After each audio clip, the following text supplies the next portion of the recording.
Bueno, si uno entra a un parque de diversiones, rápidamente se da cuenta de que todo está predeterminado. Sí, totalmente controlado. Exacto. O sea, te subes a un carrito, vas por un riel fijo, las luces parpadean en el momento exacto, suena música pregrabada y bueno, muñecos animatrónicos saltan a los lados.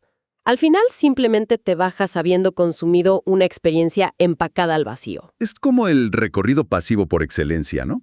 Está diseñado para entretener, por supuesto, pero el camino ya fue trazado milimétricamente por la mente de alguien más. Ajá.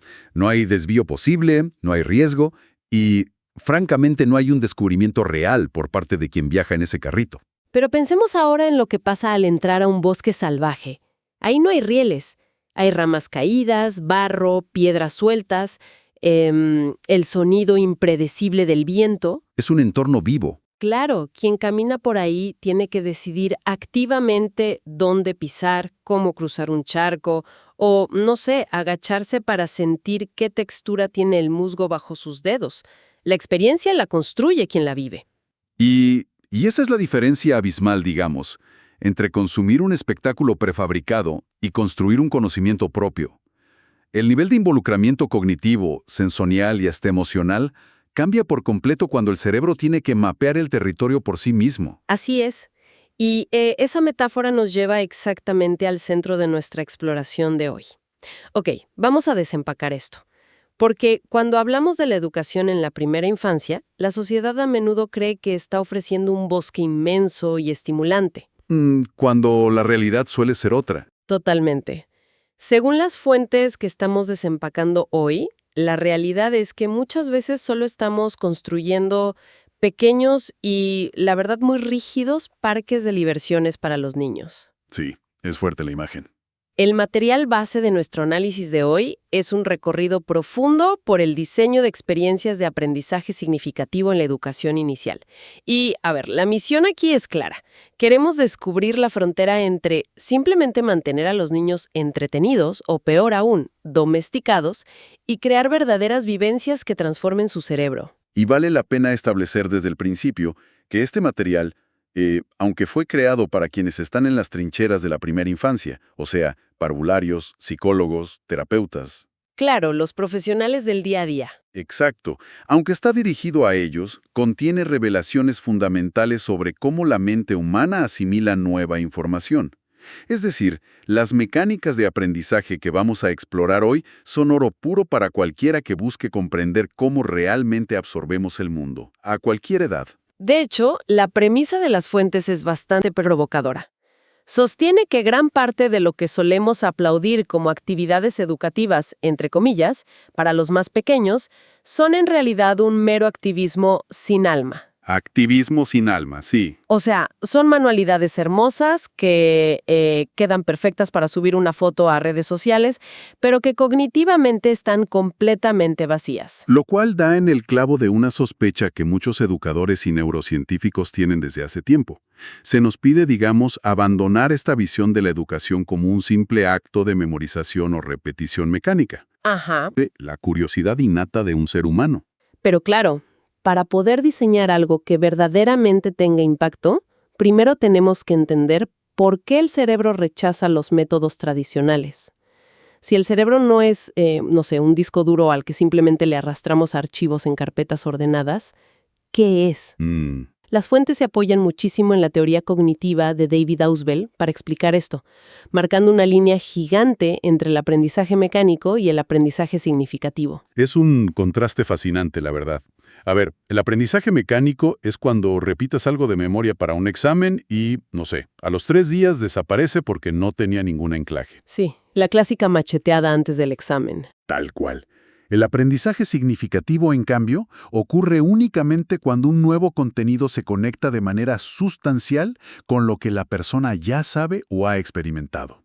Y aquí es donde entra un concepto técnico maravilloso que el texto llama asimilación obliteradora. Ok, vamos a detenernos ahí un segundo, porque asimilación obliteradora suena a un rayo láser de ciencia ficción. Suena intimidante, sí. A ver si entiendo el mecanismo. Si no es como guardar un libro nuevo en una estantería vacía, es más bien como mezclar pintura, ¿no? A ver, desarrolla eso. Por ejemplo, si el niño ya tiene una estructura cognitiva que es, digamos, pintura amarilla, y la nueva experiencia es pintura azul, al juntarlas no tienes dos colores separados en un frasco, tienes verde. La estructura original se transforma para siempre. Esa es una analogía perfecta. O sea, la estructura cognitiva previa del niño se altera permanentemente al integrar lo nuevo, y esa fusión es lo que permite una comprensión superior y más compleja del mundo. Claro, no se puede deshacer. Exacto. Por eso las fuentes insisten tanto en que los niños jamás son recipientes vacíos.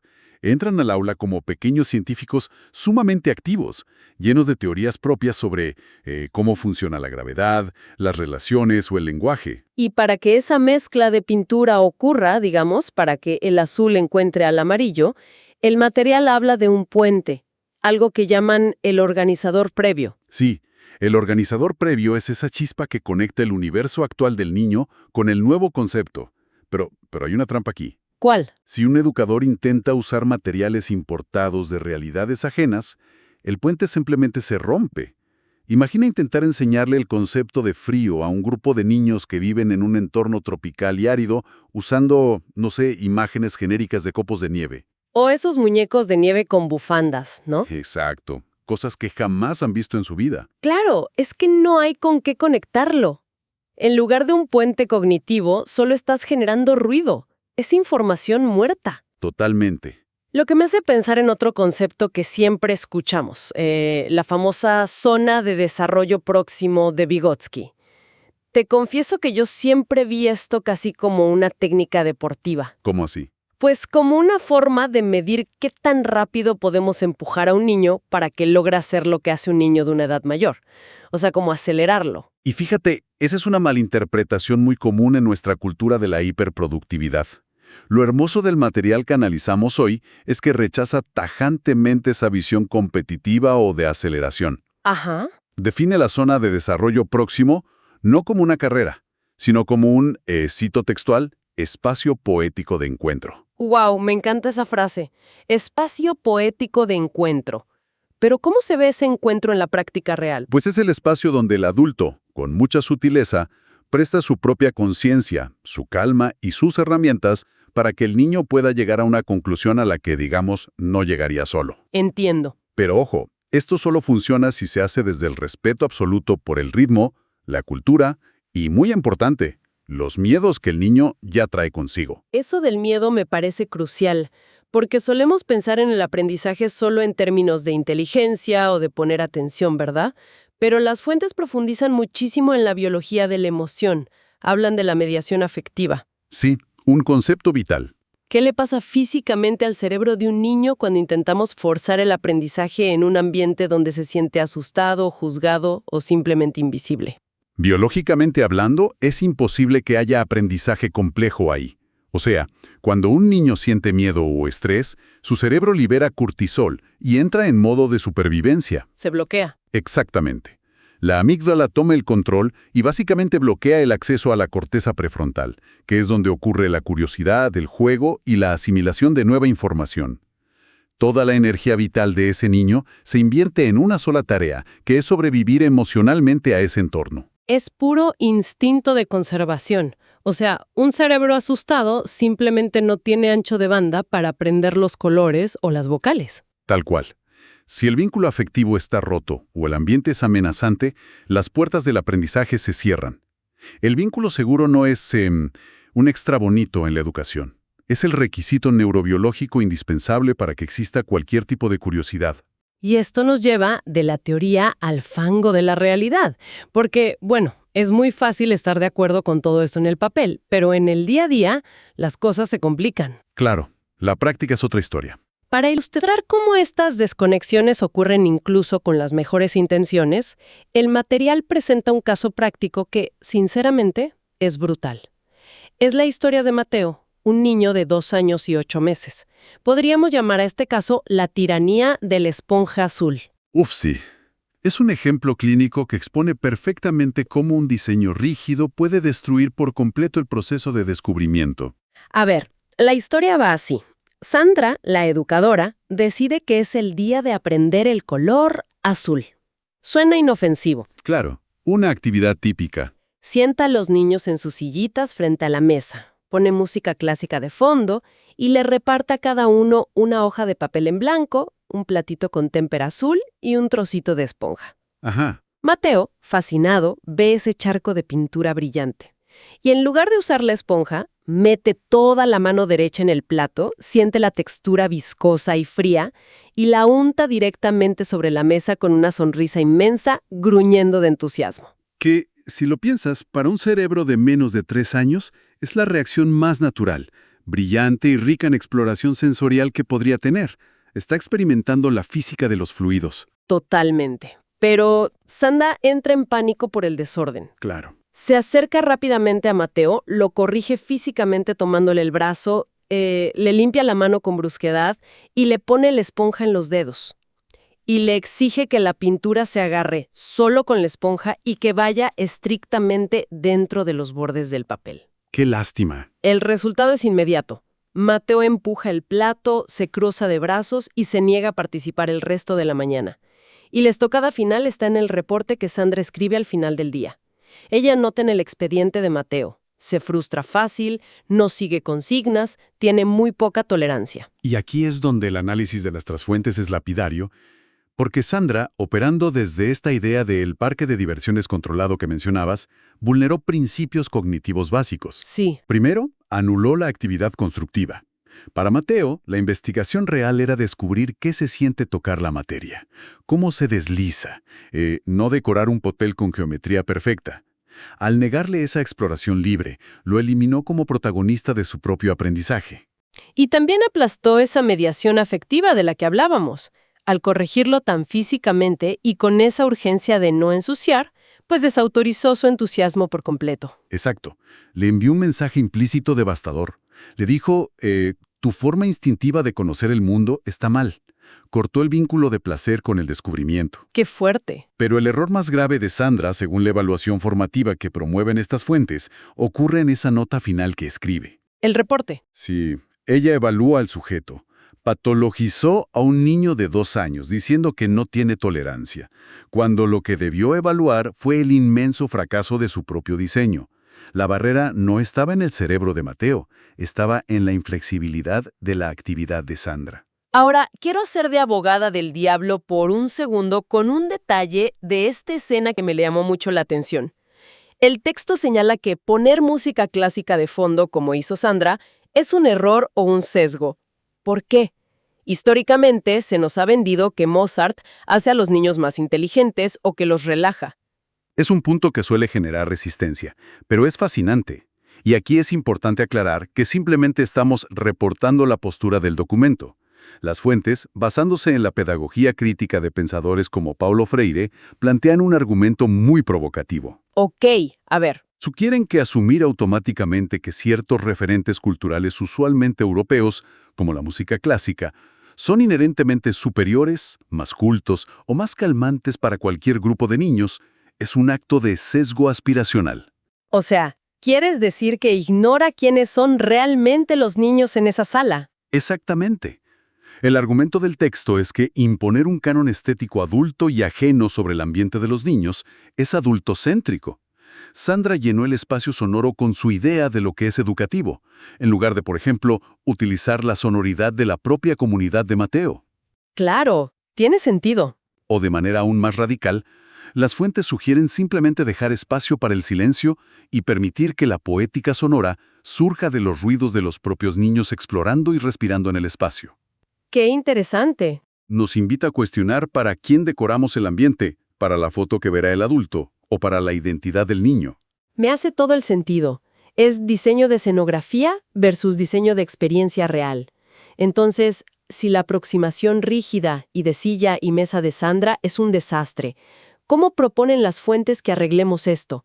O sea, ¿cómo se vería esta misma actividad si estuviera bien diseñada? Bueno, la alternativa para Mateo sería aplicar esa zona de desarrollo próximo y cambiar radicalmente el espacio.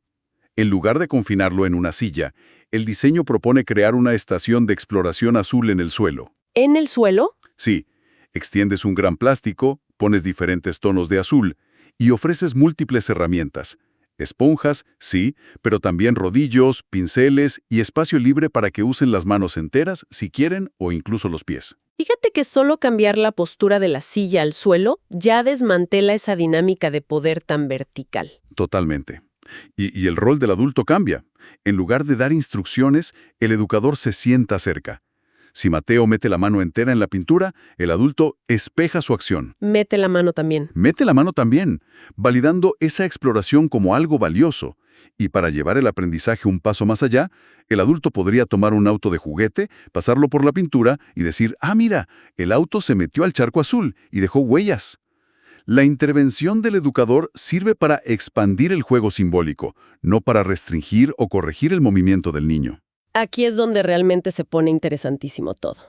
Y las fuentes conectan esto directamente con el diseño universal para el aprendizaje, el famoso DUA. Exacto. Es como esa clásica analogía de la rampa en un edificio, ¿no?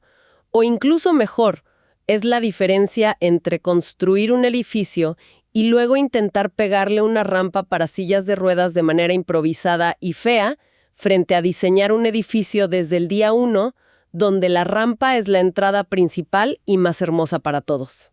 Es una excelente forma de verlo. El DUA nos dice que las barreras a menudo no están en los niños, sino en currículos que son inflexibles. Sí, el DUA parte de la premisa de que la diversidad neurológica, física y cultural es la norma absoluta, no es una desviación que hay que acomodar a última hora. Claro. Y esto dialoga maravillosamente con otro gran referente del documento que es Loris Malaguzzi y el enfoque de Reggio Emilia, que postula que el espacio físico y el tiempo actúan como un tercer educador. Un tercer educador, wow. Si el ambiente está diseñado con DUA, naturalmente ofrecerá múltiples vías de entrada para el niño que no habla, para el que necesita moverse constantemente, o para el que procesa los estímulos sensoriales de otra manera. Y esto transforma hasta la manera en que un adulto formula preguntas, ¿verdad? Me encantó la distinción que hacen en el texto entre preguntas cerradas y abiertas. Es clave eso. Porque en el modelo tradicional, el educador levanta un bloque y pregunta, a ver, ¿de qué color es esto? Hay una sola respuesta correcta y una vez que el niño dice rojo, el pensamiento se detiene. Ahí acabó. Ajá, tal cual. En cambio, si el educador pregunta, ¿cómo podríamos hacer para que esta torre de bloques no se caiga? Uy, ahí está invitando a la hipótesis, a la ingeniería, al ensayo y error colaborativo. Porque de esas preguntas abiertas genuinas es de donde nacen los proyectos de investigación reales. Las fuentes relatan un ejemplo precioso sobre la alfabetización crítica a partir de algo totalmente inesperado o emergente. A ver. Los niños llegan un día al aula y preguntan, oye, ¿por qué se murió nuestro pececito en la pecera? Uy, una tragedia total en un salón de preescolar. La reacción típica del adulto sería sacar la pecera rapidísimo y pasar a la página 5 del libro de matemáticas para distraerlos. Exacto. Pero bajo este nuevo diseño, el educador toma ese luto, esa curiosidad existencial genuina sobre la muerte y la biología, y lo transforma en un proyecto.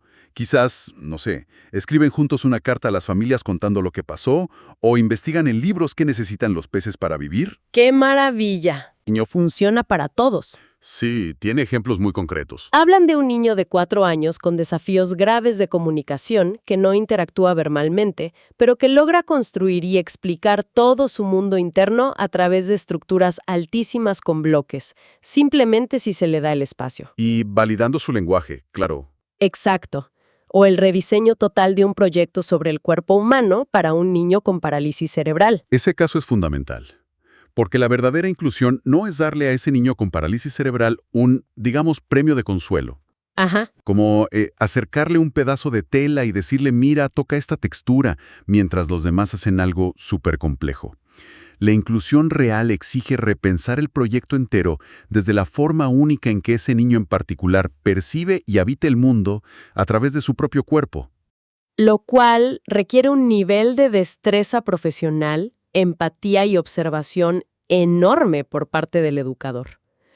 Y seamos honestos, cuando un profesional empieza a diseñar experiencias con este nivel de libertad y respeto, inevitablemente se va a estrellar de frente. Se va a estrellar contra el sistema, sin ninguna duda. Exacto. Va a chocar con las directoras de las escuelas que quieren silencio absoluto, con los programas rígidos del ministerio y, muy frecuentemente, con la presión de las propias familias. Lo que nos lleva al territorio de los dilemas éticos y el acto de resistencia en el mundo real. Claro. En el centro de desarrollo, ella pasa horas fascinada jugando en la mesa de agua. Experimenta con el volumen, cómo los fluidos cambian de recipiente, la temperatura, pero su familia está ansiosa. Clásico. Exigen que se la sienten en un escritorio a hacer trazos en papel para que aprenda a leer y escribir ya, argumentando que ya está grande, a los 3 años. Es un reflejo clarísimo de la ansiedad que genera nuestra cultura, ¿no? Lo vemos todos los días en la presión social y las comparaciones constantes. El material es muy claro aquí. El educador debe sostener una postura ética inquebrantable. No ceder. Se instruye al profesional a negociar con la familia, ¿sí? Pero desde la pedagogía, explicarles cómo ese juego sensorial con el agua es exactamente lo que está desarrollando las redes neuronales previas que Emma va a necesitar mañana para la lectoescritura. Claro, el agua es la base del trazo. Exacto. Pero la regla de oro es jamás ceder a implementar prácticas que sean prematuras o derechamente perjudiciales para el desarrollo neurológico de una niña de 3 años solo para calmar la ansiedad de los adultos. Es que el sistema a veces parece diseñado para operar en contra de la lógica. Fíjate que en el curso que analizan las fuentes, les ponen a los educadores un ejercicio práctico de rediseño que desnuda lo absurdo de estos currículos estandarizados. El de la selva. Sí. Les entregan una unidad didáctica obligatoria llamada Los animales de la selva. El problema, tienen que aplicarla a un grupo de niños que viven en medio de un desierto árido. Una locura. El reto no es forzar a los niños a memorizar tigres que nunca en su vida verán, sino desarmar esa unidad rígida y rediseñarla para que tenga un anclaje en su mundo real, en la fauna de su propio ecosistema, en su polvo, en su clima. Porque volvemos al principio, el conocimiento sin contexto es información muerta. Totalmente. Por todo esto, la tarea culminante que exige este documento a los profesionales es la redacción de un manifiesto pedagógico personal. Les exige definir cuál es su imagen de la infancia y qué principios innegociables no van a transar. ¡Qué ejercicio tan profundo! Sí, y se basan en la visión filosófica de Francesco Tonucci, quien argumenta que debemos dejar de ver al niño como un futuro adulto en sala de espera y empezar a tratarlo como lo que es, un ciudadano pleno y sumamente competente desde su primer día de vida. Fíjate que me parece que ahí es donde todas las piezas de este análisis encajan con una fuerza increíble. Totalmente. Si conectamos esto con el panorama general, lo que este material está haciendo no es solo dar tips de enseñanza, está elevando la labor del educador a un nivel monumental.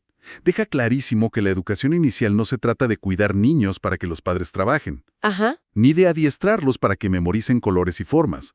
Se trata, en su núcleo, de proteger los derechos y la dignidad de una población históricamente silenciada. Lo describen de una manera bellísima, casi como si el diseño del aprendizaje significativo fuera un escudo protector.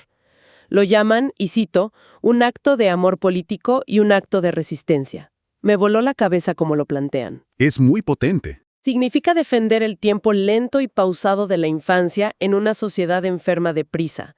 Significa celebrar la diversidad estridente en un sistema obsesionado con homogeneizar a la gente.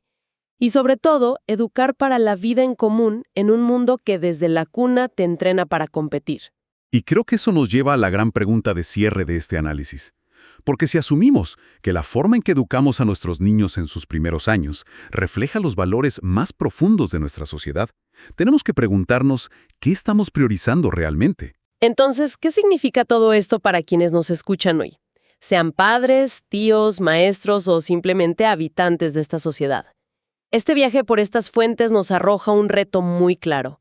Nos invita a desaprender nuestra mirada adultocéntrica, a dejar de proyectar nuestros miedos de eficiencia sobre cerebros que apenas están descubriendo la gravedad. Así es.